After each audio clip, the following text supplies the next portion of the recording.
What is up, everybody? Welcome to the Fightful Overbooked Mid-Year Awards. We are halfway through 2022.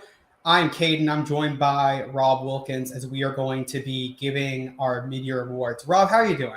I'm doing good, man. I just got done with Sean over on the main channel. He was doing like a Q&A today because Jimmy was out for the List in Your Boy, so I got to be on there for a few minutes, and I enjoyed that. So other than that, I'm doing good, man. Yeah, that's good. I'm going to give a quick little, before we get into this, I'll give a quick little rundown of what we're going to be doing. So we just hit July. It's July 6th, 2022. We are at the midway point of the year. So I decided let's go ahead and do our mid-year awards and see where are we at halfway through the year and who we have as our winners of these awards. I'm basing these around the PWI awards. So for examples, it's Male Wrestler of the Year, Female Wrestler of the Year, Tag Team of the Year, all that stuff we're going to be doing. And we're going to go back and forth and give our answers about who we have in these specific categories at this point of the year. So let's go ahead and let's start with we'll start with a big one. Let's start with our match of the year so far. Rob, what do you have as your match of the year? Oh man, that's already putting me on the spot. Well, that you put me right there on the spot. Wow, I was not expecting that out of the gate. I really enjoyed.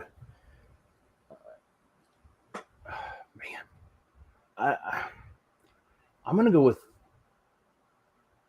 the. It's tough. I'm just gonna go ahead and. I know I'm gonna change my mind because it's just coming to me now. But I really enjoyed the Hell in a Cell match between Seth and Cody. But there's an AEW one that's just like right there, and I just don't know. It's But yeah, we'll go ahead and just move on from me. I chose FTR versus the Briscoes at Super Card of Honor. I was in the building for that one, which I think definitely elevates it a little bit. The crowd energy there was phenomenal. I thought the in-ring was very good. I thought about putting the Cody and Rollins Hell in a Cell, but for me, it didn't quite get to the level of in-ring work that I really like. I much prefer the faster speed, very much. I prefer the other two matches that they had, to be perfectly honest. It's just more my style. But the Hell in a Cell match is definitely fantastic. Very good match. Yeah, for sure. So next, I'll start off this one. I'm going to do Indie Wrestler of the Year. For my Indie Wrestler of the Year so far, it is without a doubt the Speedball Mike Bailey. I first saw Speedball wrestling at the Collective over this year's WrestleMania weekend, and he blew my mind away. Absolutely fantastic in-ring performer. I loved every single match that he wrestled. Now is the X Division champion over an Impact, which is awesome. I'm very happy about that. And just killing it. One of my top 5 overall wrestlers of the year, and definitely my Indie Wrestler of the Year so far.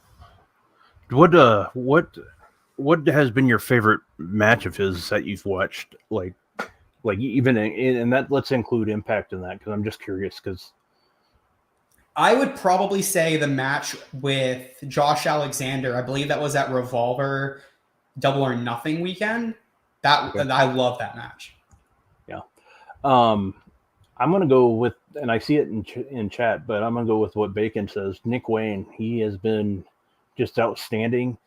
And don't get me wrong, Speedball would be number 2 for me, but I just really like what Nick Wayne brings, and I think a lot of it has to do with the age, obviously, but he's been unbelievable. So it'd be 1 and 2. I'm gonna go with Nick Wayne, but Matt Cardona is in the top 5 for me for sure. There's just so many great people, and I'm a little biased because one of my favorite independent wrestlers is just on his way up, and he hasn't been able to have really big matches, but I just absolutely love independent wrestling right now. It's just great. Yeah, independent wrestling is so fantastic right now, and that it was very hard to pick.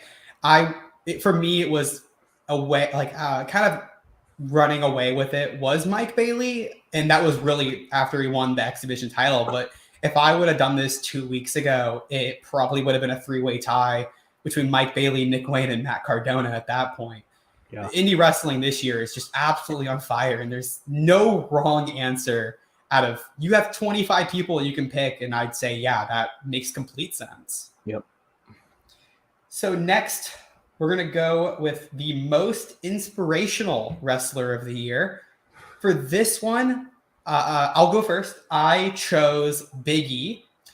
Even with the injury that Big E sustained, he's been incredibly positive about it. And it's very inspirational to see somebody stay that positive about something that is terrible. It's a really bad injury and consistent positivity out of Big E. I absolutely love Big E. I think he's an outstanding person. And as far as like in-ring work goes, mine would be Dax Harwood. But as I completely see where you're coming from, though. Like I completely, like, that's not a wrong answer by any means, and he would be up there, like, for sure. He might even be my second choice, but I gotta go with just based on wrestling this year. I'm going with Dax Harwood for me. Yeah, that's a very good choice. So next, let's go to most improved wrestler of the year. Rob, I'm going to have you go first on this one. Who is your most improved wrestler at this point of the year?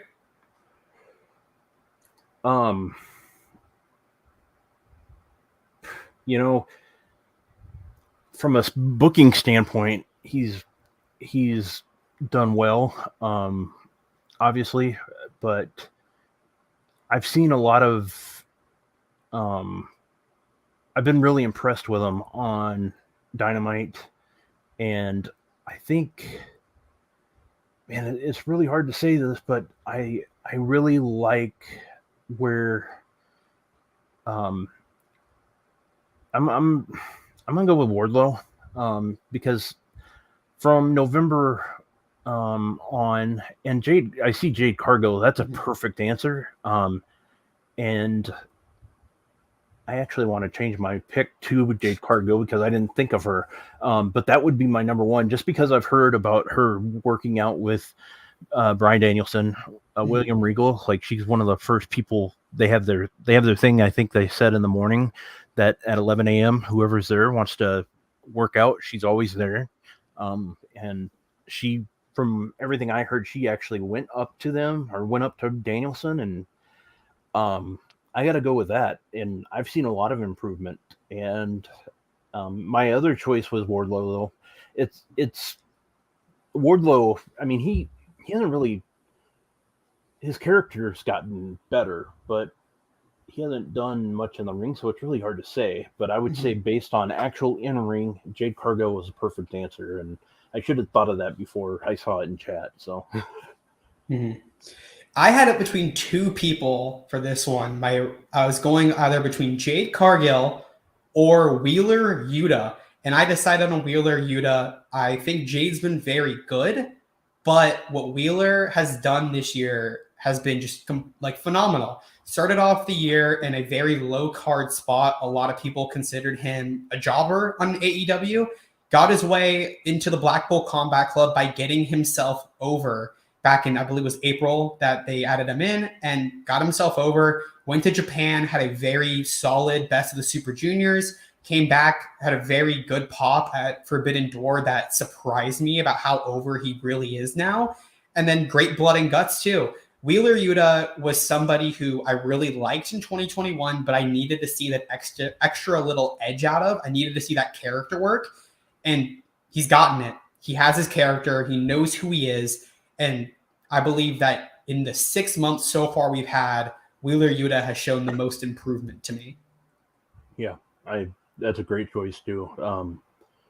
So yeah, I mean, there's so many great wrestlers that have gotten just so much better, and even I've seen like a notice in guys that have been wrestling for years. Like, I mean, it's it's good. Wrestling's in a good spot right now. Mm-hmm. Continuing with some younger wrestlers, newer wrestlers, let's go with our rookie of the year at this point. Rob, I'm going to throw it over to you first. Who is your rookie of the year? Well, so does technically started. He's. I was gonna say Braun, but he started last year. Or he hasn't been in the. He hasn't wrestled for a full year yet, so I don't know. Does that count? Or are you talking from 2021? I would count Braun because he came along so late in 2021 and has really gotten himself in 2022. Yeah, because that's who I would go with. Um, that just because I know he's gonna be one of the main guys on the main roster pretty soon. Mm-hmm. It's just you can just see it. So he has that look that Vince likes. So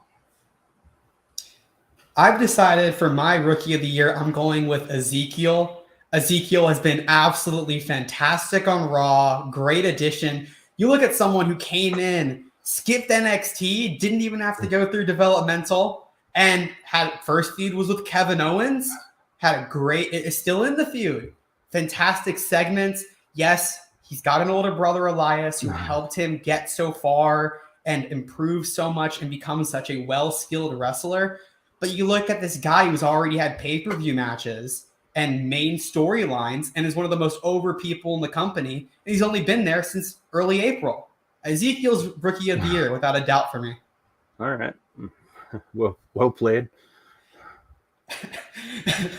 We're going to go with most hated wrestler of the year now. Get this one out of the way. It's the most negative one. But I had to make sure we included this one because I hate this person. And I'll go first. It's Austin Theory, whatever you want to call him. I cannot stand Theory. Ooh, I don't like Theory whatsoever. Mr. Money in the Bank now. I do not care for Theory. Theory could go off my TV for 15 years and I would not miss him a single bit. Theory is my most hated wrestler of the year.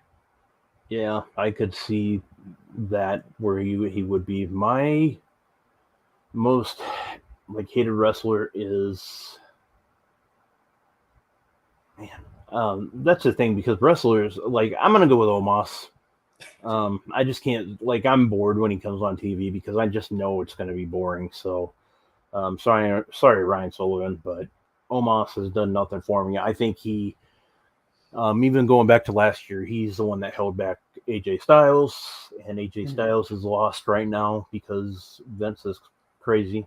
So I'm blaming Omos for all my troubles right now because I'm a huge mark for AJ Styles, so I blame him. Yeah, Bacon Jr. throwing in Jericho. I would counter Jericho with Sammy and Ty Conti from a month ago. If this was May or June, it'd be Sammy and Ty as a package deal at that point. But they've redeemed themselves a little bit, in my opinion. I think they've been so much better in Joss. Yeah. So let's go to comeback wrestler of the year. I'll go first with this one.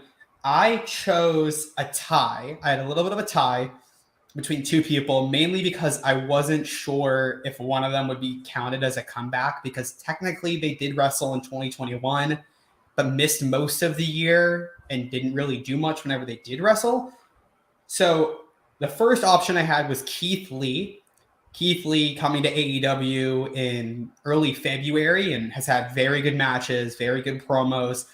Not the best work that I think we could see from him just because of the position he's in, but has definitely had a very good comeback. But if you're considering somebody who did not wrestle in the last year or two and returned this year and has wrestled, I went with Ronda Rousey. I hate the character work of Ronda. Don't like it whatsoever, but I love her matches. She's not had a single match that I've watched and said, I don't like this. I like the match with Charlotte at Mania. I'm a fan of it, and a lot of people don't like it as much. I'm a pretty big fan of that one. I really loved the second one at WrestleMania Backlash, and the one at Money in the Bank was actually my favorite match of the night. I preferred it to the tag match just because of the style that they did. I'm a very big fan of that style. So I have them kind of tying it based off of what you consider to be a comeback. So I have Ronda Rousey and I have Keith Lee. That's good because comeback, it's really hard to say. I see, like, my thing would be, I don't know if you could really consider them I was going to say 2.0 because they were kind of, before, when they got released, they kind of went and they weren't really found, like they weren't really popular. And then they just, ever since like the Jericho thing, they just like went up, in my opinion. Like they're just amazing. And it baffled me from the beginning how like they did not see these two. Like I thought there was money in both of them, and there still is money. But if 2.0 counts, I'm going with them because they've come a long way in just a short amount of time from where they were. So that's my choice, but I definitely see where you're coming from with Ronda. So, but I'm going to go with 2.0 for me. Yeah, that's a great pick. Yeah, 2.0 has done very good work this year. Let's move on to most popular wrestler of the year. Rob, I'm going to have you go first. Who is your most popular wrestler of the year at this point? Just based on the talk, I would have to say just based on just like talk by itself is I'm gonna go with Cody. Cody, ever since he got into like Mania, it's just like his star power just went way up, and that's where I would be. Otherwise, my other choice would have been Bryan Danielson, because he's somebody that's just anybody pretty much in Blackpool Combat Club, I shouldn't say anybody, but between Mox and Danielson. But I'm going with Cody just based off what I've seen, like how and we're talking analytics here, we're talking Google searches, we're talking the merchandise. Like he sold a ton of stuff, so I just think he's very popular, and when he comes back, he's probably going to even be more popular. I agree. I went with Cody on this as well. You look at what Cody was doing before he was showing up at Mania, wasn't even confirmed, and people were still chanting for Cody in the weeks leading up on Raw. People were chanting Cody in the crowd that night as we were waiting because everybody thought Cody was going to be there. The merchandise was at the Superstore the morning of WrestleMania Night 2. They made sure that they had a bunch of Cody merch up as soon as that Superstore opened the next morning. He is extremely popular, and just in terms of what he's done this year, I haven't seen anything like this from a wrestler. Being able to jump from brand to brand like that, or jump from company to company, and just rise in popularity the way he did. It's really awesome to see. Yeah. So now we're going to get into a lot of the big ones. We already talked about match of the year. That's one of the bigger ones. And these are a lot of the ones that people will go, oh, this is wrestler of the year or promo of the year. I consider these the big ones. Let's start with promo of the year. I'll go first on this one. And this was very, very hard, especially because I think the month of June gave us 3 contenders. But I'm going with the one that started it all off, beginning of June, that had the world talking. It was the MJF pipe bomb. Perfect promo. And I've talked about this a little bit. I have the Fight TV version because of a thing that I use to get the Fight TV version that I will not disclose publicly. But I have the Fight TV version, and that version did not censor a single word. And I thought that nothing got censored on real TV. It took me about 10 minutes to figure out that stuff got censored. I had no idea. I genuinely did not know a single thing got censored. So I was in shock. I thought it was all planned up until the end. I thought, he went off the cuff there, because then they cut the mic, and for about 10 minutes, I genuinely thought the last minute of that was completely real. And I've never had a single other promo in wrestling history make me believe this is real. This is what's actually happening in real life. Yeah. I'd be crazy not to agree with you because that was mine. I was hoping I'd get to go first. But yeah, MJF, you can't beat it. That's definitely my top one. So yeah, I think that would be anybody's top choice. I want to give shout outs to two others, and then another one just came along yesterday that I think can also be added to that. I thought the Jay White promo after he won the title at Dominion is very, very, very close. Another one that was I love is the Christian Cage promo. That was my favorite. And then I switched back remembering the emotion I felt from the MJF one. And then the Daddy Magic Matt Menard promo last night was so good. Only reason why I didn't have it above the others is just because it had the benefit of having mixes in with footage. It wasn't a straight off the cuff live promo like the others were. So it does take it down just a little bit. Yep. I thought last night's was outstanding, or what he did yesterday, or when it got released, that for that matter, was just outstanding. It was great, but you're right. It did have the benefit of being edited and sound mixing.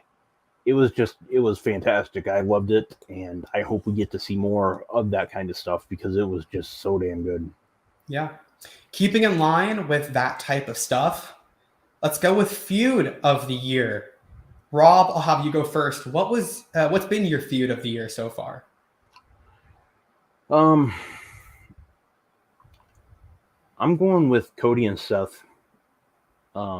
Just that Seth has done such a wonderful job with Cody, and I really thought they got me until when he turned. Well, he did his double turn type thing on Cody that night. That Cody got basically sent to the pasture. But I really thought that they were changing him to oh wow, I just saw that too. I saw that. But I really thought they were going like a different direction for Seth Rollins. But then when I saw Cody like walking backwards the whole time, I'm like, okay, Seth is coming back out to hit him. So, but at first but it's got to be Cody and Seth for me. The MJF and Wardlow was decent, but it just wasn't all the way there for me until the very end. I'm cheating a little bit with my official pick, but I'm going to do the same thing I've done with a few others where I'm going to talk about two because there's so many good ones that I have to bring up two of these. My main one is Punk versus MJF. That has been my feud so far. It started in 2021, but I thought it got a lot better in 2022. The promos are world class. I thought the first match in Chicago was phenomenal. I didn't love the second one, mainly because I was in the crowd and I think I needed the commentary and those close-ups to really buy into it. It just didn't hit as hard being in the crowd, but you could feel the emotion during Punk's Ring of Honor entrance that I didn't watch Punk in Ring of Honor. He would have been in Ring of Honor whenever I was 3 years old, whenever he left. So I didn't watch a lot of it. I didn't get immediately, oh, that's his Ring of Honor theme, but I knew what was happening. I was like, oh, okay, I get it. And it was, even as someone who didn't watch, very emotional for me to be there and witness all of that happening. I was also at the show prior to Double or Nothing, to Revolution, where they did the insane beatdown and they held him bloody and he had the white shirt on. That is a moment that is forever going to be in my mind that I will never get out of my head. Yeah. So partially that is being there, being able to witness two of the biggest parts of that feud, but the promos, I will never get over how great those promos were. We got the great tag match with Punk and Moxley versus FTR. That was a dream match. There's so many great things we got out of that. And then the other one I want to give a shout out to that I know nobody else is going to end up picking, but it has given me the most pure entertainment out of any feud is Kevin Owens and Ezekiel. I know it's gone on too long. I know some people think it's incredibly stupid, but I love stupidity in pro wrestling. Yeah. And this has been a feud that I can show my friends and show them moments of this, and they find it extremely funny. It Yeah. makes me laugh every time. Yeah, I would say that's like up there for sure. Yeah. But yeah. Yeah, I see where you're coming from there. Yeah. So let's go into the last three. Yes, these are the last three. Tag team of the year. I think we're both going to have the same answer. I'll start first on this one. It's FTR. Yep. FTR, Yeah. no doubt about it. Yeah, this is the easiest one on the whole list was picking FTR. Yep. Yeah, that was the easiest one. Mm-hmm. Yeah, they've killed it. Yep. They've been part of 3 of my top 10 matches of the year so far. Maybe 4, if I really sit down and think about it. 3 that I can just immediately think of and go, those are 3 of my top 10. Yeah, and Harwood would probably be on 5 of my at least top 15 matches. So. Oh yeah, 100%. They've been fantastic, and the biggest thing I point to is obviously I had them in my match of the year against the Briscoes. Yeah. And then one of my favorite matches that it's just barely behind the Briscoes match is their singles match against each other is a technical masterpiece. Yeah, it is so damn good. Yep. I did not realize how much I needed that match until we got it, and I was blown away. Yeah. Yeah. Oh, for sure. I was excited when they announced that they were going to be wrestling each other, and I was like, wow, this is going to be some good stuff, because those two are just going to, they're not going to hold back. And they've always said that they're never going to turn on each other type stuff, that they're in it together. But it was cool to see them have a good match, and they deserve they deserve kudos for what they've been able to accomplish. Yeah, 100%. So let's go into our 2 wrestlers of the year. We'll start with the female wrestler of the year. Rob, I'll have you go first. Who do you have as your female wrestler of the year? Right now, it's pretty somewhat tough, but I would go with I'm gonna go with Bianca Belair. I think that's the wise choice, but she's been just outstanding. She kind of like last year. She's just been great at everything she does, and yeah, I mean that's the best way to put it for me. For me, I've decided to go with Becky Lynch. I think Becky Lynch has had a very good 2022 so far. The match with Doudrop at Rumble was fine, nothing amazing. But then you go look at the other matches she's had. Lita, you have Bianca Belair at WrestleMania, fantastic match. The triple threat at Hell in a Cell was also very good. Yep. I don't remember what match she had. If she had a match at Backlash, I can't remember that one, but I do know that she's had a few really good ones with Asuka as well. And then the match that they had on Raw this week was also very good. Aside from that, you look at the character work that she's had, which I think has been the best character work of a female wrestler so far this year. Yeah. Everything that she does, promo-wise, character-wise, style-wise, costume-wise, it gets me. It sells me. Yeah. I mean, yeah, it's been fantastic. So that's a good choice. Yeah. Well, we got to our big one. This is the main one that a lot of people say is it's the biggest, I would say. Male wrestler of the year. Rob, I'm going to have you go first on this one. It's a hard one. Who is your favorite male, or who do you believe is the male wrestler of the year at this point? Based on their career right now, Dax Harwood.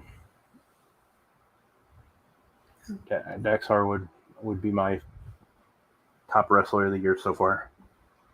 That's a very good choice. I debated on Dax, and it was very close, but I decided to go with the Switchblade Jay White based off of the accomplishments that he's had this year. The UFCJ Open Challenge, the work and impact, all the stuff with the Bullet Club, which has gotten the wrestling world talking about Bullet Club again. Like, they were dying off for a bit, and what he's done this year with them, beating Okada in Japan at Dominion, beating Okada, Cole, and Hangman Page in the United States. Those are 3 of the top wrestlers in the world that he was able to beat.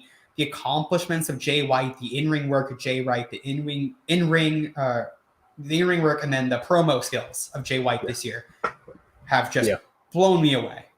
Yeah, Jay White's outstanding. I'm going from a in-ring perspective again. I mean, if we're going based on the camera and stuff, I would say that I would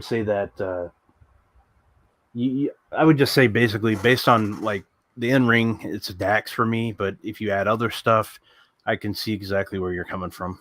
Mm-hmm. I agree. I think my in-ring is probably Dax, but I'm going off of a few different factors just that influence my decision of who I think is the best wrestler overall. Yep. So those are our 2022 mid-year awards. We've gone through a big old list of them following what PWI does, and we gave who we think at this point, halfway through the year, we believe would win these awards if we were voting right now. Rob, where can people find you? You can find me at Rob Wilkins on Twitter. Otherwise, every Friday at 3 o'clock Eastern, I co-host a show called Coexisting with Rob and Maggie.